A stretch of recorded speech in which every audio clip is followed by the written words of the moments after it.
What do you get when you stuff a 5-liter V8 making 467 horsepower into a rear-wheel drive coupe platform? Well, you get this, the Lexus RC-F. Let's find out what it's all about.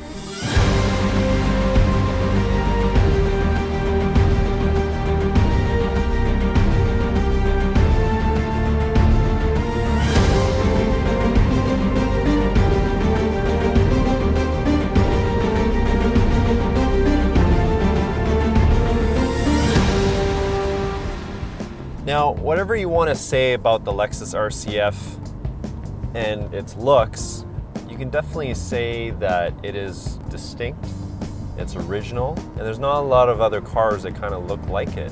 Whereas I find with the BMW and Merc options and Audi especially, all the cars kind of look very similar, and it's hard to tell the difference between them sometimes.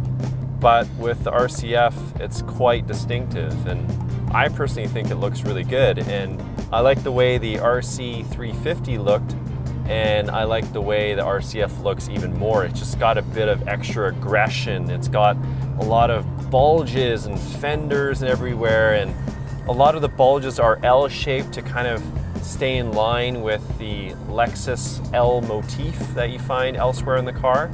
And overall, I just think it's just got a really kind of good presence to it, and I think that's very important for a car like this. Just in terms of the interior, you definitely feel like you're in a special place, and the quality of materials, the fit and finish are pretty on par for Lexus, which is very good.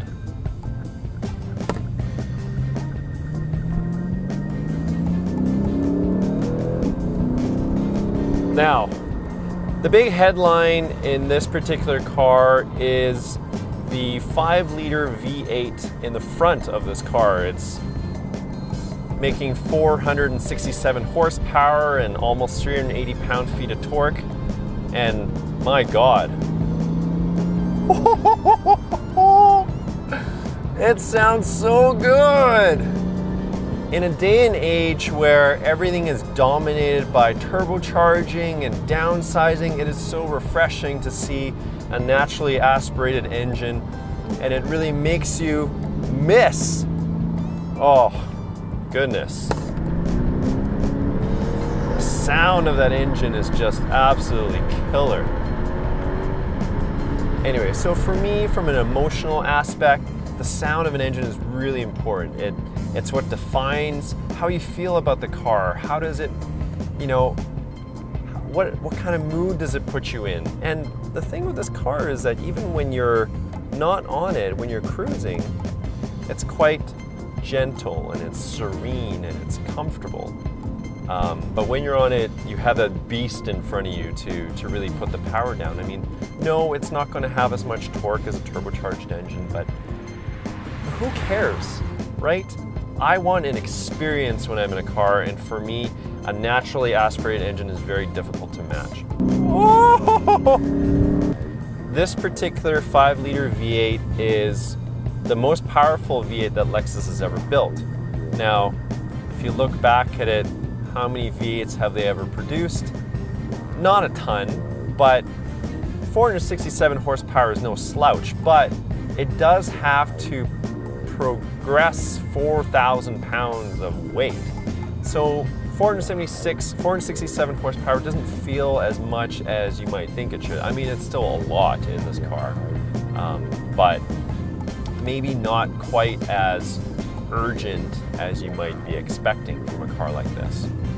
In this particular car, it runs a single clutch automated manual, which in this day and age is kind of unheard of, actually. Everyone's got dual clutchers, but in the Lexus, we're running a single automated manual, and it's a little clunky when the transmission's still cold, but once it warms up, it's quite quick. And if you recall from my review on the RC350, one of my chief complaints was that the transmission was way too slow, and they fixed that in the RC-F. The shifts are quite immediate.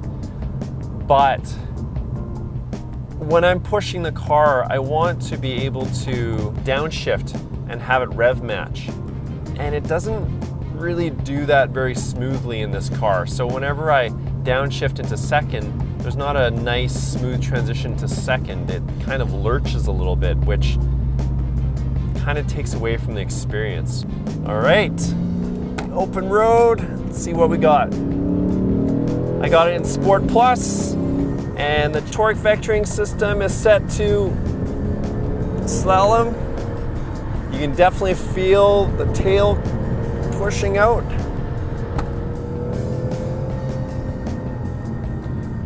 Now the brakes on this car are ginormous 15-inch Brembos on the front and 13.5 4-pots on the back, and they do an admirable job stopping this car, and it needs to, because this car weighs 4,000 pounds, so you really need to be able to rein that weight in quickly.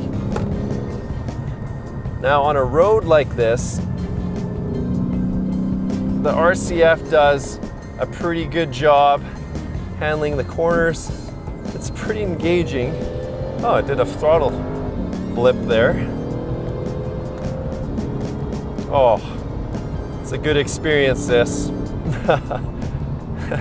You know, I was really worried that this car would be all traction, and there's a lot of traction, but with the torque vectoring set to slalom mode, it really helps the car step out a little bit and just helps you trim the line. It's actually quite a lot of fun. I wasn't expecting this from this car. You know, in a lot of these performance cars, I always talk about flow, and you definitely can flow with the car. Like, the chassis is quite rigid, obviously, which is part of the reason why it weighs 4,000 pounds, but that chassis rigidity really translates on this road. You don't feel any separation between the front and rear axles. They feel connected. I just wish there was just a bit more steering feel out of this, even in Sport Plus. It's direct, but I have no idea how much grip the front tires have. So, which is not a good thing when you have a car that's got 467 horsepower. You know, you want to be able to feel those limits. I can feel the limit on the rear tires, I just can't feel it up front. You know, so what ends up happening is you tend to over brake for situations because you don't have the confidence to, and you have that big lump in front of you. So in many ways, it kind of behaves like a muscle car. You're not really sure what the front end is doing. It's got a lot of weight over the front, so you kind of brake a little bit more conservatively, and then you power out quite aggressively. Except that you're driving a Lexus, so you also have some great reliability and all that other stuff that Lexus normally associates itself with. I think the difficulty with this particular car is anytime I've ever seen a video of a Lexus RC-F, it's always on a track. It's always doing some crazy freaking power slides. I'm not sure I would see this car as a track weapon. I know that's the marketing behind it, and I know it's got the F badge and everything, but personally, I think this car is very well suited to a windy mountain road where you're not pushing 100%. I feel like this car is really good at 80%, and beyond that, the weight kind of takes it over. So is that a bad thing? I'm not sure, because A, who is going to buy one of these cars and take it to a track? I don't know, maybe there are people out there who will, but I think the majority of the owners will just enjoy driving it on backcountry roads. And in that sense, this car is very good for that. And I feel that that's exactly what this car is good at. And around town, it's a very good cruiser. Like, up until I found these roads, I didn't think there was anything particularly special about the RC-F. I thought it was just a cruiser and it would be too heavy for these roads. And I mean, you can feel the weight a little bit, but the torque vectoring really helps quell some of the issues that I had with the RC350. And I'm so glad this car is rear-wheel drive and not all-wheel drive, because that's what allows you to really exploit the chassis, you know? So from that perspective, I think a lot of these cars are really good for, they should be designed for backcountry roads. They should be designed for backcountry roads, but there's this marketing stuff out there that it has to be for a track.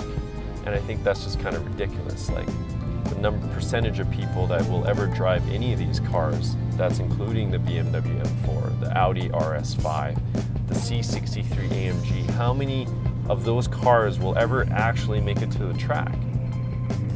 Very few. So then what is the point of evaluating a car on a track when it's not really ever going to see that action? This car should be evaluated on backcountry roads, and on those windy roads that we're on right now, this car is pretty good. So, I don't know, that's my 2 cents. Might disagree. Some would say 467 horsepower is too much for a backcountry road, and kind of true. But this isn't a track weapon, so kind of unfair to evaluate it like a track weapon. Don't you think?